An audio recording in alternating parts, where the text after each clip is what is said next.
The fundamental problem with central banks is the belief that someone knows how to deploy scarce resources better than people know how to deploy their own resources for themselves. That's the fundamental underlying issue. And you can take the perspective that those people are just ill-informed and they think, they're well-intentioned. They think they can spend the money better than you. They just don't know that they can't. Or you can take the view that they know they can't spend the money better than you, but they don't care because they're spending the money on the things that they want to spend the money on, and they're very aware of how it works. Hello and welcome to the Lewis and Kyle Show, one of the only podcasts that Lewis and I know of that is about entrepreneurship, investing, and business, but coming at it from the perspective of young people. Most podcast hosts, they're old. They've already started their business. They've already sold them, but we're just starting. So it gives us a fresh perspective, a fresh outlook, and it makes some of our questions really interesting. From crypto to real estate to whatever you might be interested in, we've got a podcast for you. We've got almost 80 episodes in the backlog for you to go listen to. And a great one for you to listen to today with David Bailey, the CEO of Bitcoin Magazine. Yes, David Bailey is such an exciting guest. I'm very excited for people to listen to this episode. Not only is he the CEO of Bitcoin Magazine, the CEO of Bitcoin Inc., which is a group of companies all related to Bitcoin. There's a hedge fund, there's the magazine arm, there's the event arm that hosted the very popular event in Miami, Bitcoin Miami 2021, that will be hosting again in Miami in 2022. They also have the Carrot app, a great way to earn free Satoshis, which is the smallest unit of the Bitcoin, for those of you who don't know what that is. David Bailey is an Alabama alumni, so roll tide to that. This conversation, very wide-ranging, as seems to be the case with David Bailey. He's an incredibly interesting thinker. He's been holding Bitcoin, hodling, as the people in the community say, since 2012, which, if you have any appreciation of the chart of Bitcoin price, is a very long time. And we discuss his story from the time he was literally our age in college, 22 years old, that time he graduated, how he started his career in Bitcoin, and how that's led to being the CEO of Bitcoin Magazine, which he purchased from Vitalik Buterin, founder of Ethereum. He tells that story in this podcast. We start out with a little bit of technical details, maybe the first 5 to 8 minutes, but those quickly disappear after that, so don't leave if you hear those and don't like technology. Maybe skip ahead if you're not into that, but promise the whole podcast is not the nitty-gritty if that's not your thing. We discuss the future of a all Bitcoin civilization, what 100% adoption would mean, and if the transition to that would be peaceful or what that would look like. We discuss free speech on college campuses and online, and finally, career opportunities for people interested in Bitcoin and why he believes it is such a fabulous opportunity. Cannot wait for you to listen to this conversation, and we will switch over to it now. David, welcome to the Lewis and Kyle Show. We are very excited for this conversation. I had a great time at the conference you put on in Miami, so I've been looking forward to this ever since then. Cool. Thank you for having me. Of course. Our first question for you is a word that I first ever heard come out of your mouth on another podcast. It's Hyperbitcoinization. Could you define what that word is, why you've kind of identified that as your personal mission, and what the major dominoes are to realizing that goal? Yeah, Hyperbitcoinization is really the process of demonetization of all fiat currencies and Bitcoin becoming the global de facto reserve value system for the world. And so hyperbitcoinization, and also when I say this is the definition, this is a term that this industry invented. Different people have slightly different takes on it, but to us, hyperbitcoinization means 100% adoption of Bitcoin, 100% penetration of Bitcoin. Every transaction that happens in the world, even in the solar system, because we think Bitcoin is beyond just Earth, it happens on top of the Bitcoin value system. So we got a long ways to go before we get there, but that's the mission, that's the goal, and we're all in until we get there. Yeah, and one of our recent podcasts with Brandon, who you work directly with, we got into a little bit of Bitcoin in space. So I encourage people to go listen to that episode to realize some of the details that would entail. Yeah, so the easiest way to convert, if someone's a space fan, they're very easy to convert to Bitcoin because you just have to ask them, what's going to be the monetary policy of Mars? And very quickly it becomes apparent that Washington, D.C. should not be setting monetary policy of another planet. So, well, I don't want to get too out on a limb here, but Mars is 12.5 light minutes away. And from a mining perspective, how do we solve that? Yeah, okay. So, that is a deep conversation. But yeah, the center of hash, man. I'm guessing you must have read the Bitcoin in what is it? the Unchained Capital Bitcoin in space. I have not read that. We did talk about it with Brandon, and that's really a point good that I brought up. But yeah, I'm interested to hear your take on it. Yeah, no. So conceptually, you have what's called the center of hash, and so basically, block propagation time is based on proximity to where the hash rate is. So in theory, depending on where the mining rigs are manufactured, where the actual hash rate is being derived from, if it's happening from resources that are on Mars, over time the center of hash would move in proximity to the place that had the most hash rate. So you could have basically mining happening in space, not on the planet, because you're right, the block times are too long for the speed of light. So it starts happening in space, and then little by little it gets stretched further and further into space, where all of a sudden maybe the center of hash is in between Earth and Mars, and then you start just kick off an economics game. If the economy of Mars becomes bigger, if it has more energy resources and more manufacturing capacity of the mining rigs, then it actually become unproductive to mine on Earth. So there's very interesting game theory there. That's the ultimate downfall of Earth, is when the center of hash becomes on Mars. That's right. So there's a really deep article about needing to have the only purpose for another blockchain to exist is one in which the block times are much longer, because block propagation is basically your geographical limit at the speed of light of how many people can adopt your currency. So like if we colonize other solar systems, we're going to need a block time of like 2 weeks. So that way anything that can mine a block or propagate a block within a 2-week radius can be mining on the same network. And so you'll have Bitcoin's the 10-minute block time. That's like Earth, near solar system, etc. Then you might need to have let's call it Sol Coin, which is going to be the blockchain for our galaxy. Okay, and it has like a 2-week block time. And then galaxy to galaxy, you're going to need a blockchain for that. So maybe we have another one that has a 1-year block time. And so they all do SHA-256 mining, and then they all nest into each other. So, Bitcoin nest into Solcoin, Solcoin nest into the next one. So there's some really wild ideas out there. Very few people are exploring them. Highly recommend reading this article. It's one of the most intriguing articles I've read. We got to get to Hyperbitcoinization. And I'm bullish on space. I think on Earth first. We don't want to put the cart before the horse. That's right. Could you briefly walk us through, I know this is kind of a loaded question, just briefly from college to where you are now? Like you graduate, what do you do then, and how do you get to where you're at now? Yeah, so I actually got into Bitcoin while I was in college. So, what dorms were y'all in? Lakeside East, represent. Lakeside East. Ridgecrest. Ridgecrest might be a little newer. Which Ridgecrest? North Tower of South. All right, yeah. So I was in Ridgecrest Room 509. Cool. All right. Yeah. So I think I was in room 223, Ridgecrest South. Okay. So that was my freshman year. So yeah, I mean, I was a big finance nerd. I created an organization in Alabama called Forza, which was doing micro lending. I was really into value investing. I was part of CIMG and helped set that up while I was at school. I always thought I was going to go into investment banking. It's what I was excited by. I was interested in. I had always felt that money ruled the world. And so if you wanted to shape the world, you had to do it through the lens of, the money, basically. So I always intended to go into investing or value investing or a hedge fund or something. My senior year of college, I had interned at a hedge fund, and one of the guys I had interned with sent me an article about Bitcoin. This was first semester of my senior year. What year is this? My immediate reaction, this is 2012.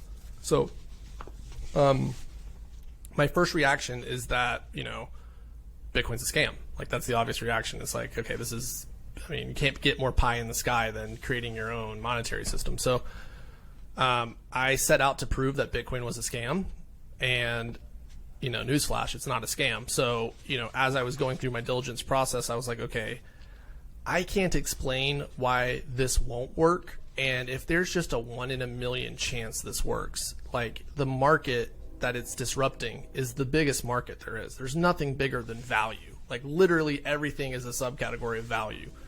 So I should buy some Bitcoins. Like the expected value of one Bitcoin is massive at a 1 in a million chance of it succeeding. So bought my first Bitcoins like November 2012, right around the halving. And I got just, super lucky. Cause January 2013, the second bubble in Bitcoin history, my first bubble, starts to take off. And so, second semester of my senior year, I almost dropped out of school. I stopped going to class. I stopped caring about anything like it, seeing an investment go up 25x in value. It went from January 2013, I think we were at like $13. April 10th of that same year, we're at $260. So, investors, value investors, they hope like one investment in their entire career, maybe they'll make 10x. And I just made 25x over 4 months. I'm making more. I go to sleep at night. I wake up. I've made more money than I've ever even held in my, it just was a shocking experience. So, but then that bubble crashed. It went from 260 down to 50. And so I lost more money than I'd ever lost in my life at that point in time too. So, I basically took a moment to do some reflection, and I was like, okay, am I getting caught up into something that is like a waste of my time? Is this the real deal? And I decided to go to what was basically the first Bitcoin conference to ever happen, Bitcoin 2013, which happened in May of that year. And I went. I actually interviewed to be employee number 1 at Coinbase, and they turned me down. It was the brightest people I had ever met. And I felt like I had met really bright people at UA. I was in the fellows program. I had done internships at a venture capital group, at a hedge fund. I felt like I knew smart people. These people were next level smart. These were the nerdiest people you can possibly imagine. And they were working for free in their free time, in their garage, on contributing to some project, contributing to Bitcoin Core, building some sort of, the first iOS wallet app interface. And it was such an obvious signal of like, wow, all of these brilliant people are so passionate about the same thing, working for free, lying to their employer saying they're sick so that they can sneak away from work to come to this conference. Like, this has legs. Like, this is people that are passionate beyond whatever the price of Bitcoin is.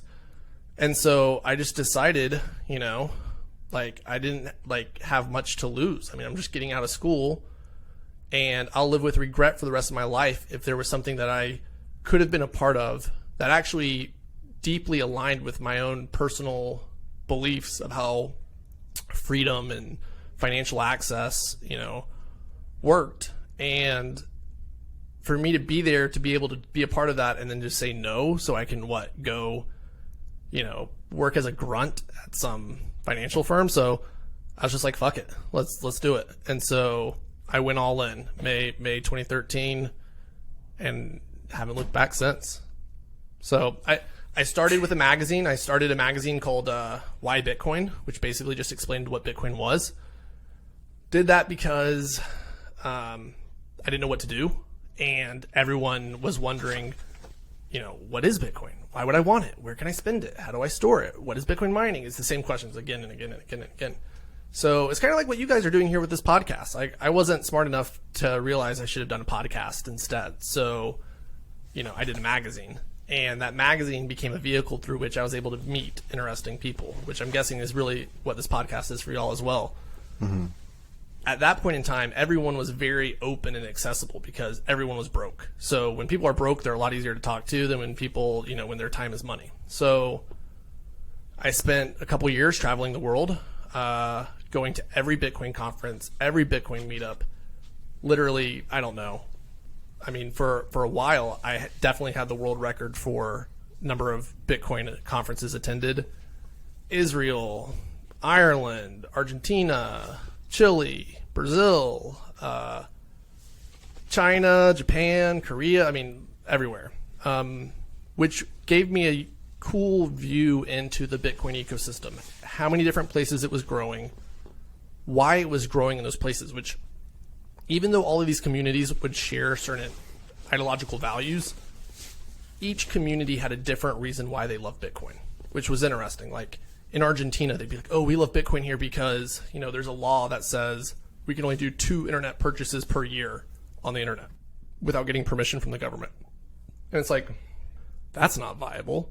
But it's like, that's not how it is in the United States. So it's a completely different perspective on, we like Bitcoin as a payment tool. You go to China and it's like, we really struggle to make investments outside of the country. It's hard to get $10,000 or more out of the country. We like Bitcoin because we can buy a lot of it locally and we can send it wherever and get whatever money we want. So it just gave me a wide lens through which to understand Bitcoin, and just made me even more bullish on Bitcoin. Then, through those journeys, I became friends with a company called BitPay and some guys that were running a magazine, Bitcoin magazine, Vitalik Buterin and Mihai. And they wanted to go start this project, this Bitcoin 2.0 project that later became Ethereum, but they needed to divest Bitcoin magazine. So I bought Bitcoin magazine from them so that they could go do their thing. And so then I had Why Bitcoin and Bitcoin magazine. And then, before you knew it, like I had the Let's Talk Bitcoin network, which I bought off Adam Levine. And he's kind of one of the OGs of Bitcoin, created the first Bitcoin podcast that he founded with Andreas, and created like the first NFT, created like the first quote token. Cool guy. And I started another media publication called Distributed, which was like enterprise blockchain. And so like for, I'd say 6 years of my career, I was hustling really hard and chasing whatever opportunities I saw. Rather than thinking really strategically, I was just always trying to make sure that we capitalized on where we saw the money. Cause it was like, we were always bootstrapped. We were always trying to have to like live off of what we made. So when enterprise blockchain became a big thing, it was like, we got to get something for the IBMs of the world. And we launched Distributed. When ICOs became a big thing, we started this business, ICO Age, out of China, which became the biggest ICO platform. So like we were always chasing the latest fad. That worked really well for us for a while, but we ended up scaling our business from one person to like 110 people. And in 2017, we made, I don't know, a lot of money. We made a lot of money, like $500 million. A lot of money. 2018, we lost basically everything that we made.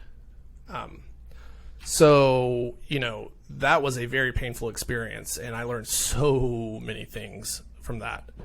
And we basically had to scale our organization down from 110 people to 20 people, which is just a horrific thing to go through. And I don't recommend it to anyone, but it does shape who I am today. So I am glad I went through it. In the darkest period of time of that process, it was like, what the fuck am I doing? Like I've made more money than I could ever imagine. I've almost lost as much money as I've made, and I'm losing it on businesses I don't even care about, that I don't even have conviction about. Like I got into this for Bitcoin. I have conviction around Bitcoin. Bitcoin is the real deal. I'm working with all these token projects. Like I know how the sausage is made. I'm not going to call them frauds. So, some of them, many of them are frauds. Some of them, we call it scamming yourself, where you convince yourself that this thing is a good idea, which is innocent, but doesn't make it a good idea. And so, we had all these businesses that we're like treating as if we cannot let them die. And we're taking our precious resources to deploy into them at the cost of, Bitcoin magazine could go under. And it's like, whoa, we got to stop here. We need to go, if we're going to go bankrupt, we need to go bankrupt on something worth going bankrupt for. And, I'm going to live the rest of my life with regret if we lost it all, like betting on something that honestly, I don't even know why I was betting on it, versus if I went bankrupt betting it all on Bitcoin, like I will sleep soundly at night. And so we decided 2018, just divest everything, go all in on Bitcoin. So we sold, distributed, we divested ICOH. We had a project called Poet that we divested. I mean, brutal process, but we decided to bring back the Bitcoin conference. So we decided if we're going to focus on Bitcoin, we got to make the Bitcoin community fun, which at this point in time, we had just gone through a civil war and everything was like really fractured and mean and people hated each other. So it's like, let's make Bitcoin fun again. That was our slogan for 2018. And we launched the Bitcoin conference, which was the first Bitcoin only event that I'm aware of that wasn't a developer event since 2014. And we called it Bitcoin 2019. And that event was awesome. I mean, it was a really amazing moment when everyone was there. I still have people come up to me and tell me that Bitcoin 2019 changed their life and that they decided to go all in on Bitcoin and focus on Bitcoin at that event. And so, you know, we had product market fit with that conference in a way that none of our other products had ever had product market fit. Like, how do you know if you have product market fit with your business? You know. Like, if you don't know, you don't have product market fit. Like, when people are banging down your doors being like, when's the next conference? When's this happening? Like, I will rearrange my life for this. Like, that's product market fit. And so that validation from that was like, this is where we need to drill deep. And so we made, you know, Bitcoin Magazine, Bitcoin only, the Bitcoin conference, Bitcoin only.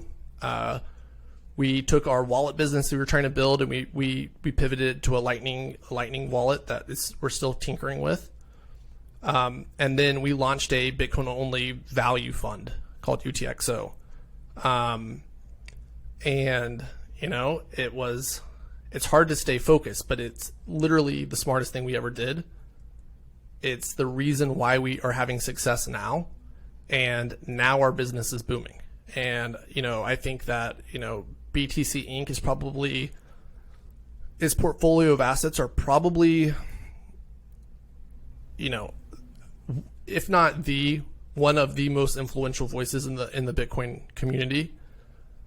You know, our view is that everything is downstream from Bitcoin. So if Bitcoin has scaling problems, everything else has scaling problems. If Bitcoin has an issue with some, like, you know, layer 2 stuff, everything else has an issue with layer 2 stuff. And so if you can be the most influential voice in Bitcoin, you're really the most influential voice in all of crypto, regardless of whether you cover all of the other stuff going on.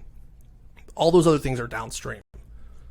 So, you know, we've gone from, you know, trying to salvage a business that almost went bankrupt, I mean, being weeks away from bankruptcy, to, you know, business is booming. You know, we are very frugal, like that's ingrained into our culture now, but we've grown back up to 50 people, even with our extremely frugal mindset. The Bitcoin conference has become the largest Bitcoin event or crypto event in the world, bigger than Consensus, even though we're Bitcoin only, which shocked a lot of people because we turned away, you know, we could have doubled the amount of sponsors that we had at this conference if we had allowed other stuff to sponsor. We turned away at least $10 million in sponsorships from companies that did not have a Bitcoin angle to what they were doing. And even though that seemed crazy, that's what made the event cool. And that's what made it unique. That's what made people want to be a part of it. And so again, it speaks to the power of being authentic and being focused. And like the fast money people, they're drawn to that. And, you know, as long as you're authentic and focused, they'll be there if you ever needed to go after them. But you're kind of destroying your golden cow, so to speak, if you do. So, yeah, I mean, that's my journey so far through crypto. Made money, lost money, grew businesses, shrunk businesses, grew them back again. You know, we've done venture deals, we've done mining deals, we've done the enterprise blockchain thing. We did, I mean, ICOs, built tech projects. I mean, we've kind of done it all, and we've been burned in almost all the things that we've done. And that process of getting burned has shaped who we are today and why we are Bitcoin only. We don't consider, I say we, it's the royal we. I don't consider myself a Bitcoin maximalist because Bitcoin is like ordained by God, and, you know, all these other projects are just inferior. I'm Bitcoin only because I've seen how shitty and difficult it is to build a decentralized project and the power of Bitcoin to be able to do that absent any marketing team, any, DAO, any foundation, any, everything that could go wrong with Bitcoin has gone wrong, and we're stronger than ever. So my naivety has been ground up into a pulp, and, I'm just resigned basically to Bitcoin only. And I hope these other things are successful, but I'm skeptical on most of them. Well, that was an incredible journey, walking us through everything from the time you were pretty much in our exact shoes to where you are now. Lots of lessons to unpack, and that's the beauty of recording it, is that we can re-listen to it to make sure Guys, how old are y'all? I'm 22. You're 22? I'm 21. Kyle, how old are you? 21. Dude, guys, you are in such an exciting place in your life. You will never have more energy than you have right now. You will never have more passion than you have right now. You're at the beginning of something totally brand spanking new that a 45-year-old Wall Street executive coming into this is probably at a disadvantage to where you are as a 22-year-old. 8 years from now, you're going to have 2 bubbles underneath your belt, two Bitcoin cycles under your belt. By the time you're in your early 30s, if you can stay focused on this ecosystem, you are going to be young, you are going to be rich, you're going to have lived many experiences, and dude, it's like, what's that book called by Gladwell? Outliers. Outliers. And it's like, it has the chapters about people being born in the right place at the right time to be a part of the right trend, and how Bill Gates and Steve Jobs are roughly of the same age, and that's not an accident. Like, guys, this revolution that's happening right now is bigger than all of them, and you guys are born at the right time, at the right place, and focused with the right energy. Like, this is y'all's world to conquer. I hope you're excited. Very, very excited. Hearing shit like that What gets me pumped besides up. just, yeah, very excited. I'm just trying to get the wisdom out at the same time. Besides just, taking the fiat I have or someone in our position has and buying Bitcoin and earning money and using it to buy Bitcoin. Yeah, but what besides just, taking their assets into Bitcoin, because that's clearly not enough to fully capitalize and participate in the revolution. I mean, it probably is enough, but we can do more because we have energy and enthusiasm. Yeah, so I would probably do different things if I was each of you, because you'll have different backgrounds. So if I was computer science, I'd be contributing to open source projects. There's very few open source developers. They're somewhat treated as what's the word in religion? You have Heretic. not prophets, but like oracles or something. Being an open source contributor in this industry is like the most revered thing you can do. And so I don't have a computer science background. I could not jump into that world, but if I did, that's what I would be doing, because it's still such a small world on the developer side, and it's really much more open and welcoming than people think it is, and you can quickly make a name for yourself. Jack Mallers is I think he's 22 years old. He's very, very young. So it's you just jump in, you make a name for yourself quick. Kyle, if I was you, I would, first off, the amount of money in capital that you guys have is nothing. Not to be disrespectful, but it's y'all are broke college students. You're right. You're not expected to have any money. So the things that are valuable are your ability to build a network, relationships, effectively a Rolodex, and experience. Those are the 2 things that you can get that are valuable. You have neither of those things right now, but they are accessible to you. So, on the relationship side, you guys are doing it. Kudos to y'all about doing a podcast. How many episodes have y'all done? You'll be our 80th. This will be around 80. 80? Yep. Yeah, this will be about 80. Wow.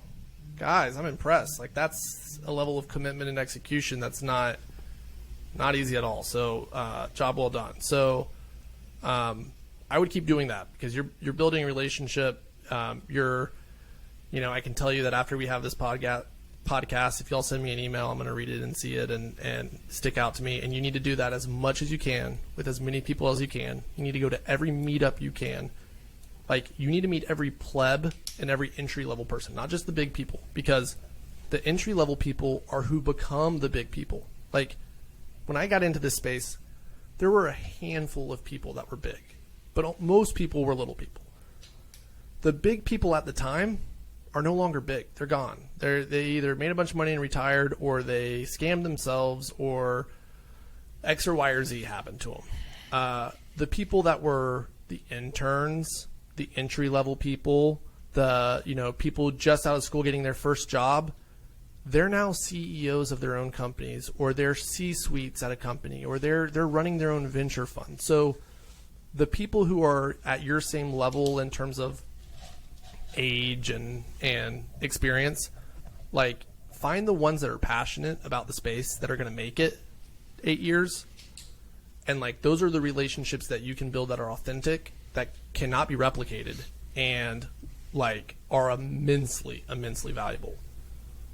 Go drinking with people, go party with people, like celebrate someone's birthday with them, like just build an authentic relationship.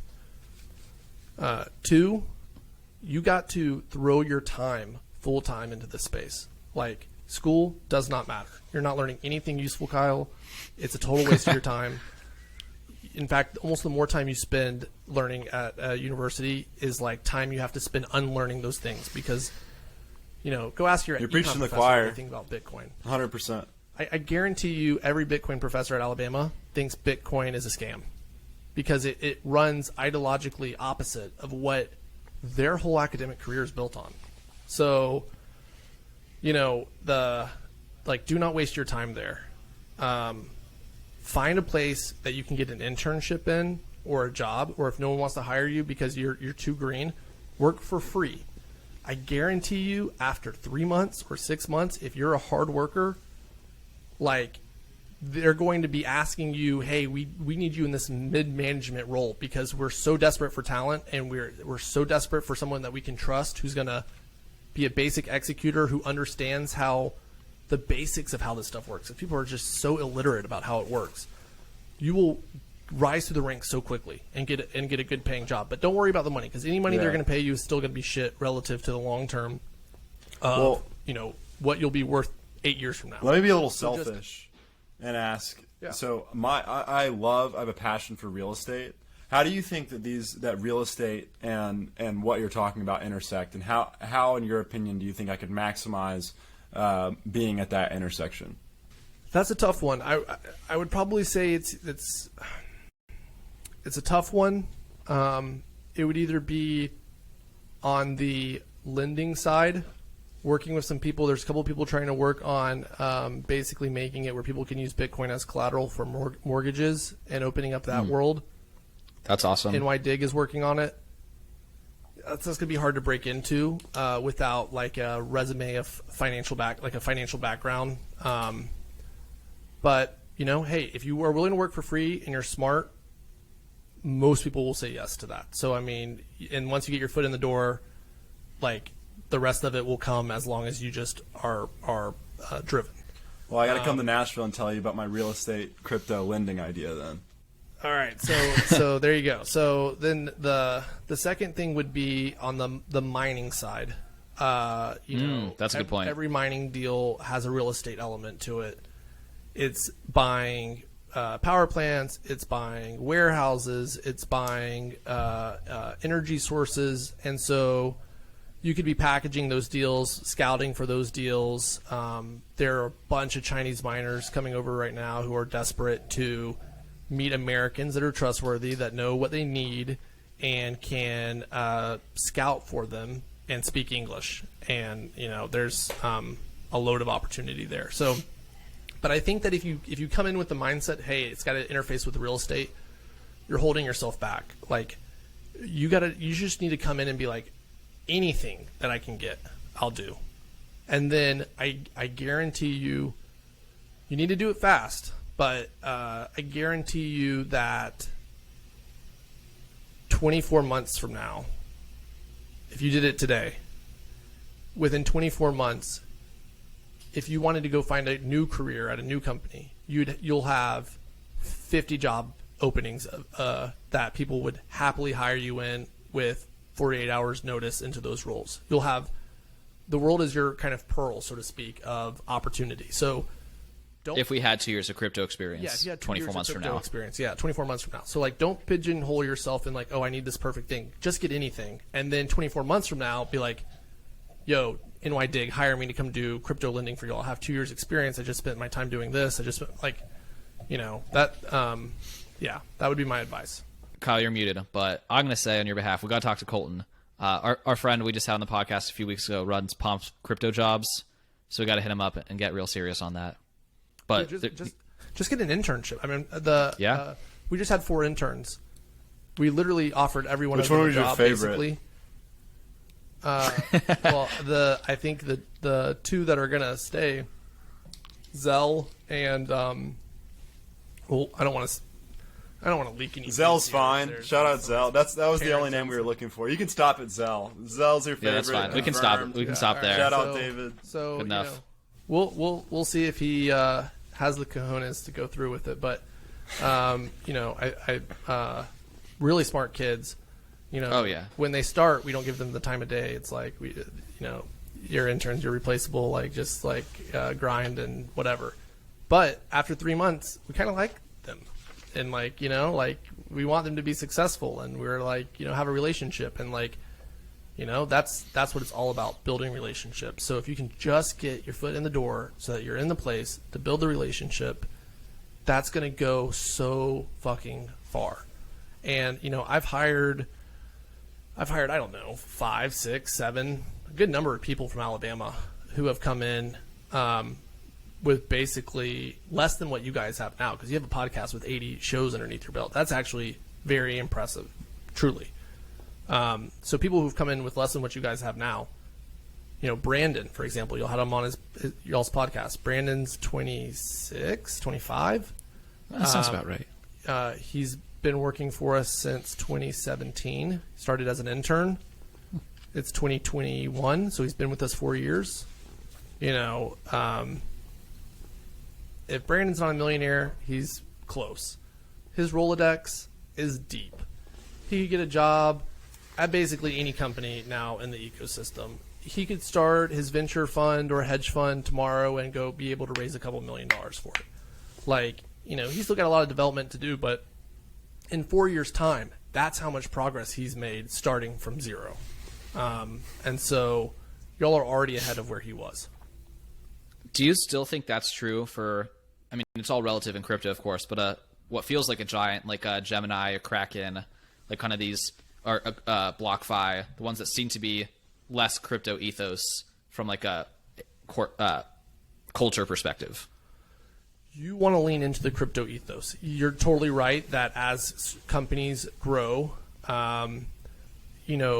like every crypto company had a chip on its shoulder, and so like there was a period of time in where they all wanted to hire like people from the real world, financial world, because that's like treat us seriously. Our people, they come from J.P. Morgan and Goldman Sachs. Yeah, and it's a lot of it comes from like the CEO of those companies being like, I'm ready for people to take us serious. Those companies I'm generally bearish on. Like if you don't have the crypto ethos, I don't think you're gonna make it.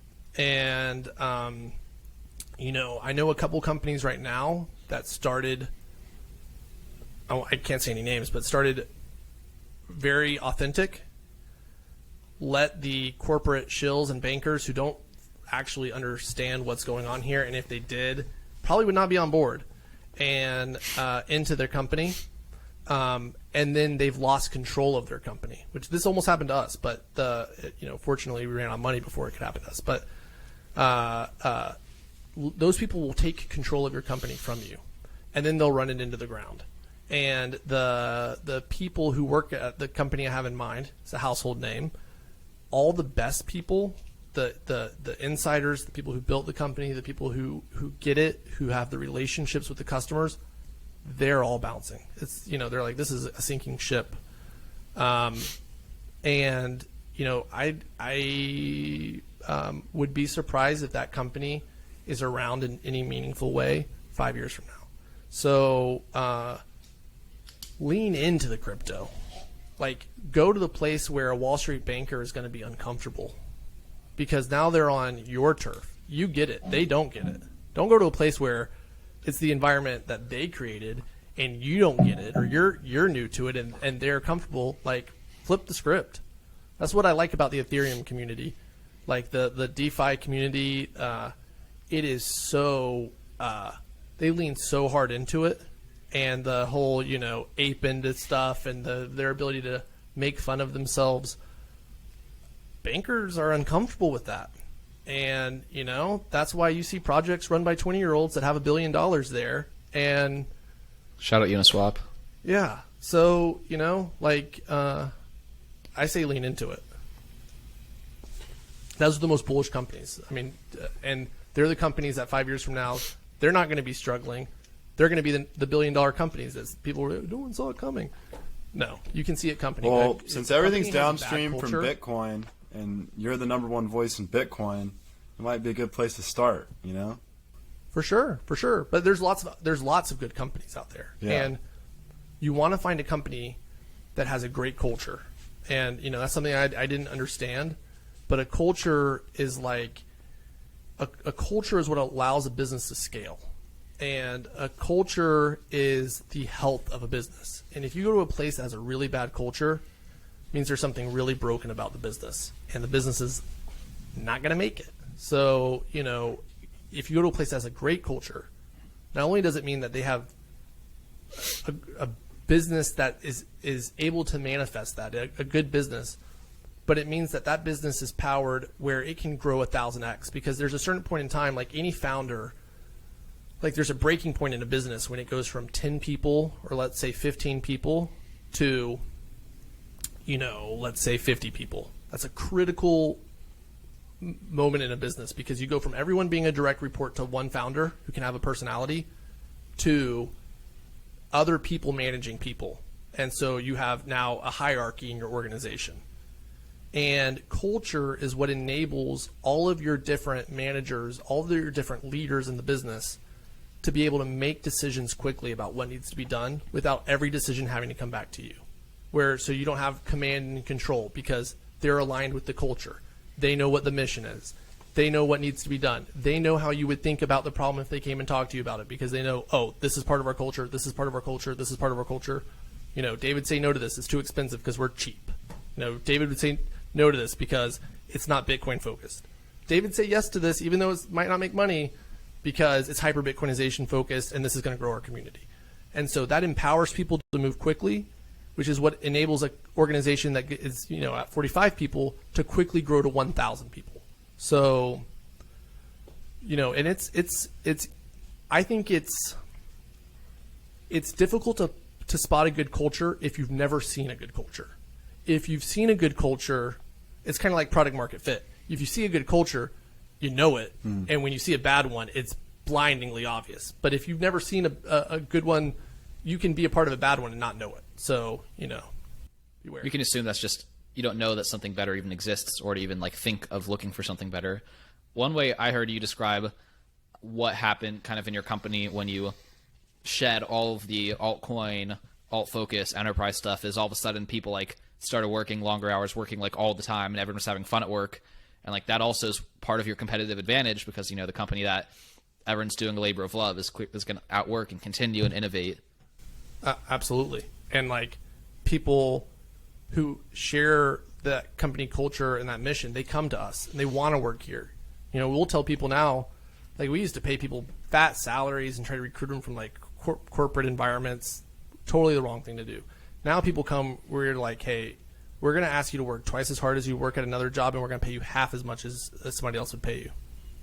That's what you're signing up for. So you better care about the mission, because it's not going to be fun. It's not going to be easy. And people are like, hell yeah, I'm in. That's the type of people you want to work with. And those are the types of people that are going to make it happen, because they understand that this is not just a job, this is a mission.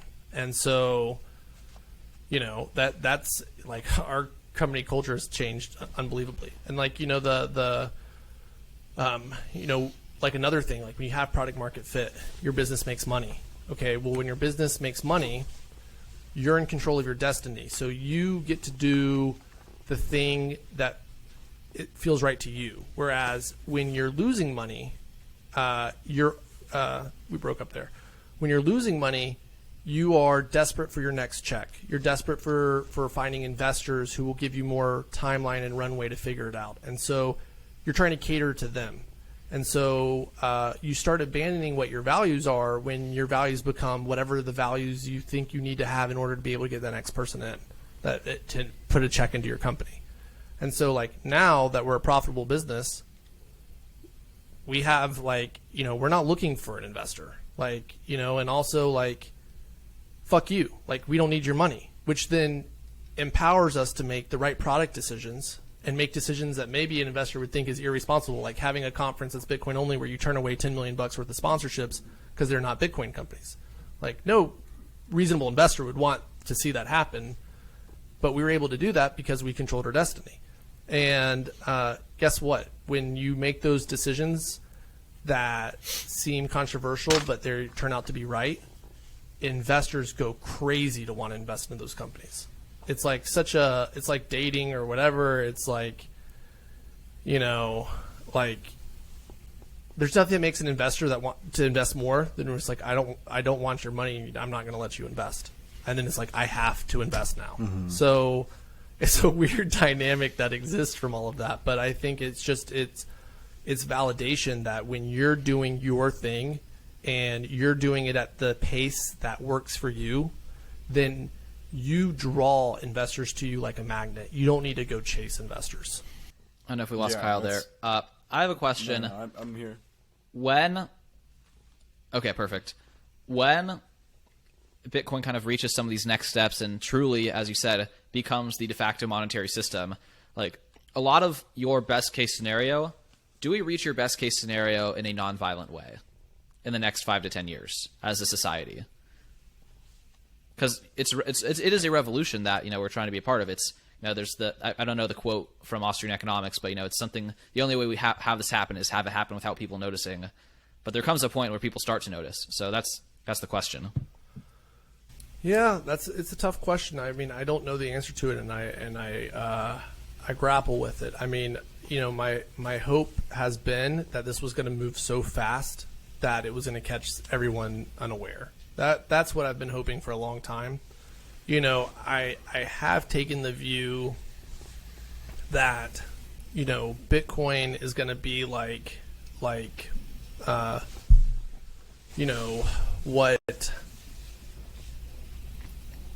like the Catholic Church is the United States, and the Catholic Church never collapsed. It just became irrelevant.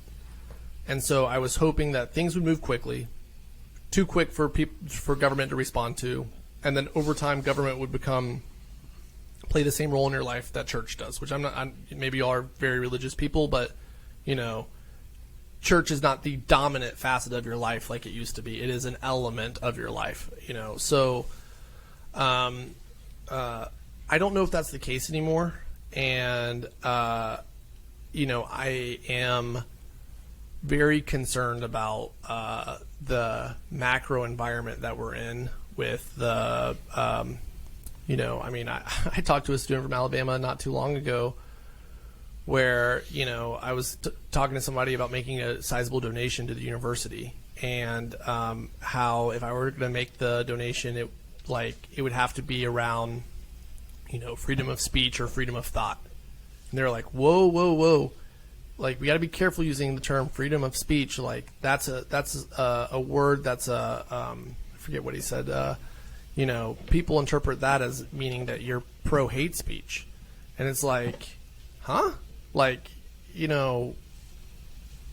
I mean, maybe the world's changed a lot since we were in school, but like that just seems like it's changed so quickly. It's hard for me to even fathom it. That like people are like, freedom's a bad word. Freedom is just a bad word now. And, it's scary that there really isn't a place in the world that is a refuge for those that think a certain way to be able to go to. There's always in world history been a frontier that those which are persecuted could go to as refuge to build a new life in a new world. Leave England, go to North America, leave France. I'm a Huguenot in France. I'm going to leave France and go and found, the Netherlands. Like, there's always been a place, and now it's like the whole world is in this monolith that is, authoritarian and anti-capitalist and anti-free speech and anti-free thought and pro-censorship and, doesn't want you to be able to control what you do with your time or where you go or who you talk to or how you talk to them or what you do with your body. I mean, it's like really a wild world. So I don't want to be pessimistic, but it does feel like, if we're the frog being boiled, we're getting to a boiling point on stuff. And so I don't know. I don't know how it's all going to play out. I don't think it'll be that violent, only because at a certain point in time the mercenaries refuse to work for you if you can't pay them. So it's like, you can put everyone in a prison as long as you have enough money to pay all of the prison guards, but they're going to run out of money before they can pay for all of that. So it's I don't know. Comes back to controlling the money. Yeah. What is the fundamental? That's the reason I got into Bitcoin, is because you can't solve the world's problems without solving the money. Like, and I know that there's the meme like fix the money, fix the world. It is so true. Like it is every protest movement, every countercultural movement, every movement that's out there that has a gripe that it's adamant that needs to be solved. They can only solve that through fixing the money and then effectively equalizing the playing field of being able to affect change. But if you don't fix the money, you're playing against someone who has infinite resources to play against you. And there's just no way to beat that. There's no way to beat that. What do you think the fundamental problem with central banks is? The fundamental problem with central banks is the belief that someone knows how to deploy scarce resources better than people know how to deploy their own resources for themselves. That's the fundamental underlying issue. And you can take the perspective that it's those people are just ill-informed and they think, they're well-intentioned. They think they can spend the money better than you. They just don't know that they can't. Or you can take the view that they know they can't spend the money better than you, but they don't care because they're spending the money on the things that they want to spend the money on, and they're very aware of how it works. So, but money is purely a manifestation, a tool for humans to be able to self-organize and coordinate their interaction. That's all money is for. It is a tool like the English language is a tool.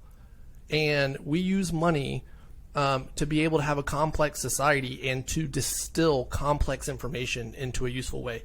When you look at when you take a Coca-Cola can and you say that the price is $1, there is so much information infused into the price tag of that $1. Think of all of the component pieces of a Coca-Cola can: the bottling, the supply, the tin that it's made out of, the coloring that goes on to it, the store that you bought it from. All of these places have their own cost structure to it, and that product is priced in such a way so that all the derivative component pieces of the entire economy that touch that Coca-Cola can are able to do so in a sustainable way. And so that $1 price point distills down the labor of, it might take 1 million people collectively across many industries in order to have the requisite pieces to make that Coca-Cola can. So it's an immense packet of data that, some Joe Schmo walks into the store, they're like, shit, Coca-Cola can, that's $1. Hell yeah. We just take for granted that, our brain is basically we just took this neural network of information diffused into a price, and it's just, we just kind of take it at the surface level.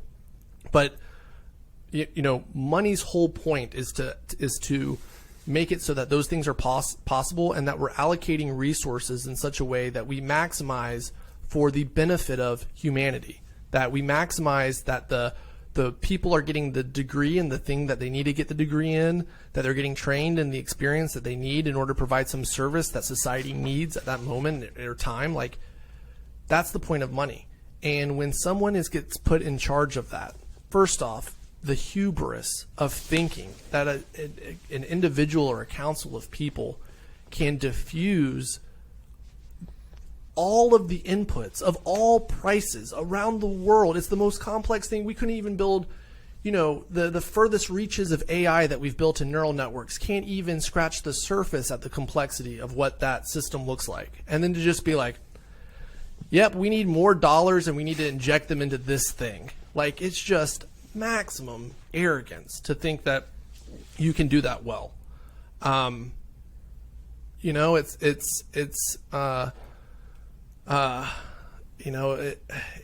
once you kind of notice it in central banking, you notice it in so many other things too, like people wanting to control the weather. It's like, oh yeah, no, we're going to seed clouds here, or we're going to channel rivers here because, we know how it should be. And then it's like, they don't, you see a cloud here, and then little do you know that you create a desert somewhere else. Like, it's a system, and you're fucking with the system, and you think that you've solved something the system isn't aware of, even though that system took who knows how many millennium or millions of years to evolve and develop into the system that it is. So, yeah, I mean, I think it's arrogance, but then, I mean, at the same time, go look at a third world country where the central bank is like the nephew of the president, and there's no delusion that that person knows how to deploy resources. They just are, deploying capital into the Lamborghini that they want to drive, and the hot models they want to date, and the 10th mansion they want to buy. And, so we only have that delusion in America because we still have some semblance of respect for the system. But in the third world banana republics, like, they're the same thing as they are here, just, let's just say, more direct and to the point. So another very complex system that also has no shortage of problems that you have some interesting opinions on is Twitter. How do you think about kind of the future of maybe a decentralized free speech social platform? I know, as at the conference, you didn't remove the platform from Jack Dorsey because he has a lot of strong Bitcoin positions that do seem to be very beneficial to the community. What do you kind of think the future of like an online forum of ideas, free speech looks like? Because I know you have went through a Twitter strike, but then you came back because, like, what alternative do you have to get your message out there in the way you'd like to? So what's your thinking on that topic? Yeah, so, I don't believe in deplatforming anyone. I don't believe, and like some people think that we deplatform certain people from the conference. They just don't know the circumstances. Like we would never deplatform Jack. Chamath didn't speak at our conference. Everyone thought we'd like deplatform Chamath because he made fun of some guy on Twitter in a cringy way. We did the surfer guy, right? Yeah, or something. Surfer Jim. We just told Chamath he had to be there in person, and he said, I'm not prepared to do it in person. And we said, okay, let's do it next year then. And then everyone inferred from that, oh, Chamath, they canceled Chamath.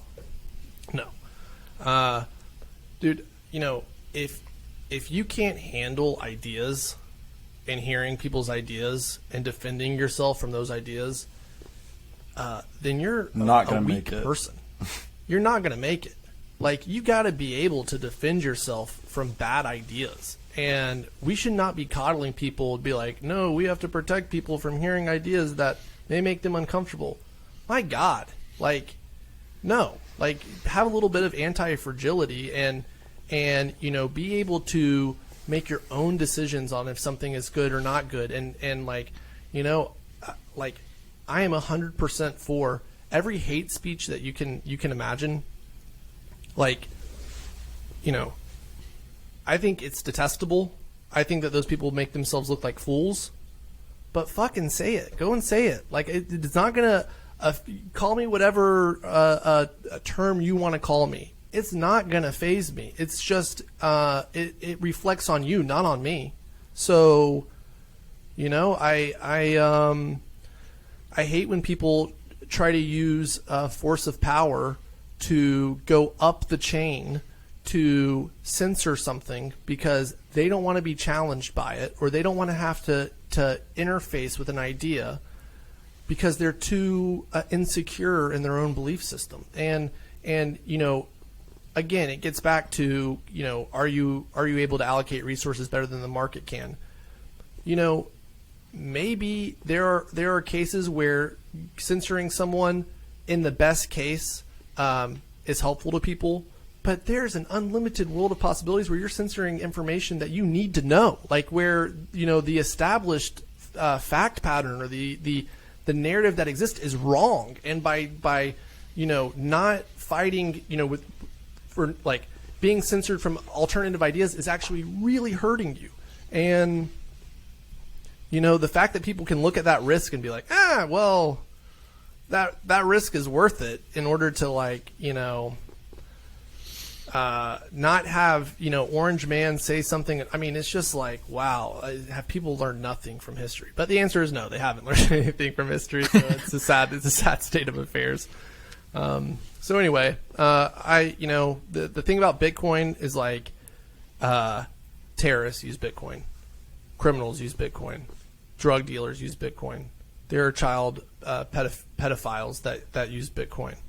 But guess what? Bitcoin is a thing that all people can use for any purpose, good and bad. And I would never advocate for trying to gatekeep people's ability to access financial systems in order to keep those people away, because that's how we got to where we are now. That's how you end up pushing away half the planet who are just normal people who are trying to make a better life, and they are trapped in a system they can't get out of because, you know, you're worried about someone buying marijuana online. It's just, you know, anyway, I won't keep opinion on that. Yeah. And the thing other people don't realize, just to jump in, is, you know, all those same groups of people send texts, make phone calls, use emails, right? It's like, we're not going to ban those underlying technologies either. And, you know, that's like the other. Thank God that the King of England wasn't able to ban the transactions of the terrorists that were, you know, the American founding fathers. You know, like, thank God that King George wasn't able to censor the pamphlets of Ben Franklin. Thank God. So, you know, like, it's you know, there are two sides to every transaction. Let's just put it like that. Definitely. Let's run through a quick couple of rapid fire questions and then sign off. Cool. So, first question: the El Salvador announcement at 2021 was incredible, mind-blowing news. Dope. How can you possibly top that in 2022? Yeah, no, that's a good question. We were trying to figure. You got a lot of time to brainstorm. Yeah, you got a lot of time. You got like a year. We're trying to figure that out right now. We will top it.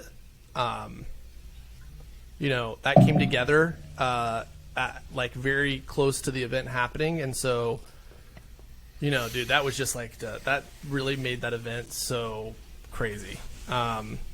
But we will top it, and that is the bar of which we are going against. So, I mean, it's like our people have to come to this event, and they have to cheer and cry and boo and laugh and go through the entire emotional gamut if we are going to leave an impression on people that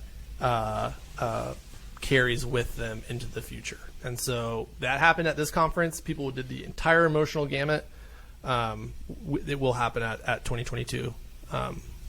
Guaranteed. Why Miami again? Miami Beach this time. Yeah, a little different.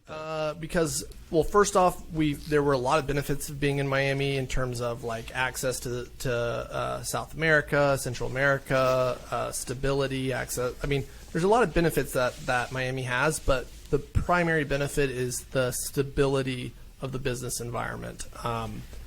You know, there are very few places that will allow you to host a conference of any size, a couple thousand people, much less 13,000 people. Florida is one of the only states. You know, it is a nightmare organizing events right now. And, you know, it's, you know, there's the sound bites that you get in the media about how the pandemic and all this stuff works. And it's very interesting doing business and interacting with politicians and bureaucrats and hearing what they tell you face to face and how they actually think about this stuff versus what they need to virtue signal. Even if, you know, like, you know, asking someone, okay, well, under what conditions can we hold this event? And someone being like, I can't tell you an answer to that because the conditions are a shift in the political environment where me authorizing this is not going to cost me my job because it made a bad headline for this mayor. like you can't do business in an environment where like there is no solid ground. Much less signed contracts that have to be signed a year in advance or more, where you're outlaying millions of dollars. I mean, our budget for 2022 is going to be $25 million that we've outlaid. Wow. Like, we need to know we can go, So, and, like with the whole COVID situation and events, I mean, we just had to take the point, go to the worst possible scenario for organizing the event. If you come to this event, you might die. Like, you might catch COVID and go home and die. And you need to be aware of that. And if you come to this event, you need to come to it with the full awareness that, like, that's a risk that's happening.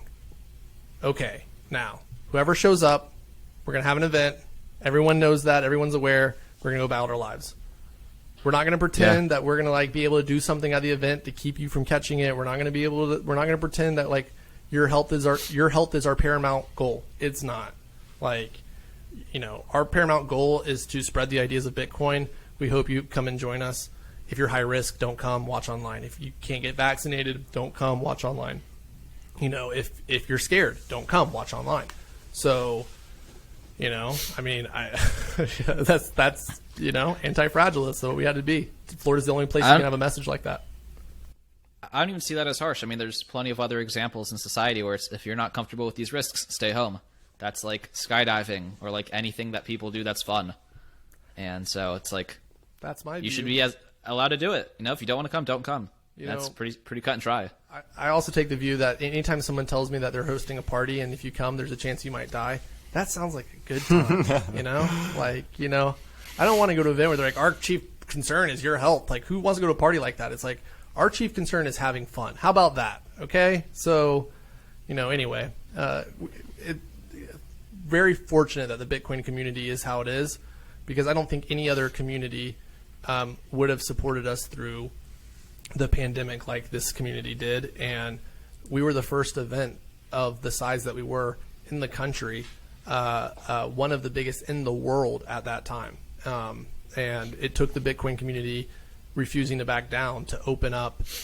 Arguably, we've heard from events that are large, that you know the name, where, because of our event, we tread a path that they were able to point to and say, hey, like, there are other, look at what Miami is doing. How can you justify to us, Dallas, that we can't hold an event when Florida is doing this, yada, yada. And so, it took the Bitcoin community to tread a path of freedom that the rest of the world can walk behind, the rest of the states at least.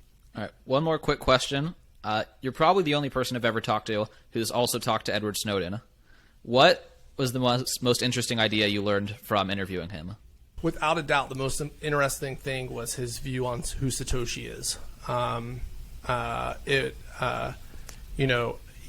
Basically Snowden's view is that it's incredible to the degree of almost being unbelievable that Satoshi was able to be as prolific on the internet as he or she or they were, and we still don't know who they are. That you leave so much evidence of anything you do online that the people who want to know who you are can know. And for Satoshi to be able to disguise that, if they were able to disguise it, if Satoshi's not the CIA or implies that they knew very deeply how the internet worked to such a degree that they were able to do stuff that not just some brilliant, whiz kid could. It's someone who knew the plumbing of the internet, and there's a very small list of people that know the internet that well.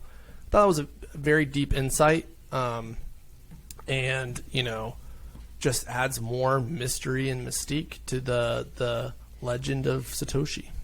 Who do you think it was? Did he give a name, or did he just say, just somebody? He just that set the bar. The plumbing. Somebody that was involved in the early days of the internet, knew how the plumbing and the piping worked, knew how internet communication worked, and used that knowledge in order to affect how they went to market with this so that they could stay anonymous. And the deep fucking vision that Satoshi had to know how big of a deal Bitcoin was so that they went to such far extremes to hide their identity from the beginning, before it had any value, before it had any users. Like, they knew from the beginning this was going to be big. And man, what a visionary. What a visionary to just to create something and know, wow, this is going to change the world, before anyone else even knew that it existed. Yeah, as Elizabeth Warren would say, if they could outsmart a million super secret, shadowy supercoders, then they clearly knew what they were doing. That's right. That's right. Well, this has been an absolute pleasure. We really, really appreciate you sharing your time and story with us. You have a media company, from what I've heard. Where can people interact with it and benefit from the work that you do? Yeah, bitcoinmagazine.com, #1 source of trusted information in Bitcoin ecosystem.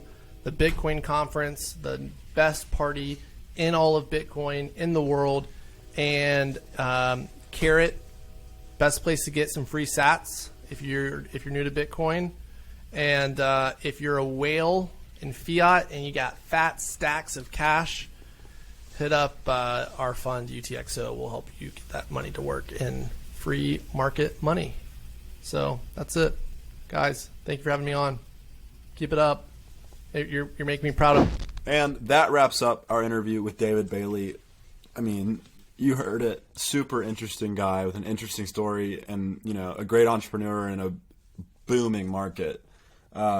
He's seen it all in this world. He bought the company from Vitalik. I mean, it's just crazy to hear him talk about 2013 and all the years he's been in the space. Anyways, my 3 takeaways. The first of which is we're early. We're still early. He started in 2013. He was crazy early. We've got a lot of runway ahead of us. I think he put it, if you are in the industry for the next 10 years, you're going to be rich, young, and still early. So keep going. My second thing is about networking. It's obvious, but the whole world is about relationships.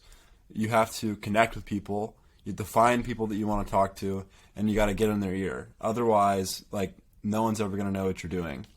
And the third thing is one of his last points about central banks and just how, the aggregate of people makes better decisions than any one individual or one small group that is supposed to represent that aggregate can make.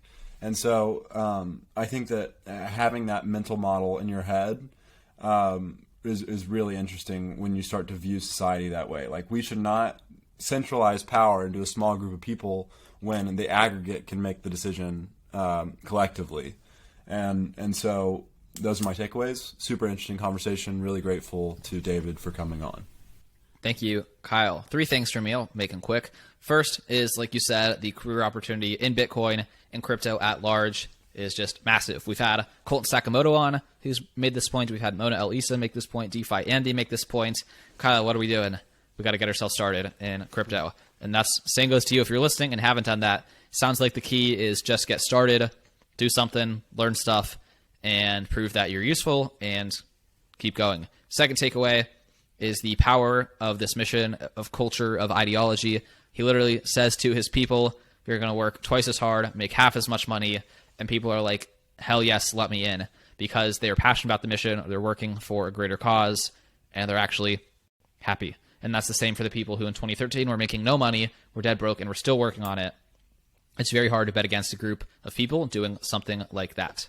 Third takeaway here is just about focus and kind of living your truth. Seems like, there's always the narrative fallacy. There's always the potential that when someone tells the story, they make it a little bit more neat and logical than how things truly shook out. But it does seem, if you do zoom out, that when things started working out for them was when they skipped talking about stuff that they were only doing because they thought there was money in it, like enterprise blockchain, like altcoins, but they didn't have any true interest in. That probably reflects why they didn't have much success in it, besides the fact that those ideas have not taken off at the same pace as Bitcoin. Point is, they followed what was truly important and interesting to them and said no to what was not, and their success seemed to follow that pattern.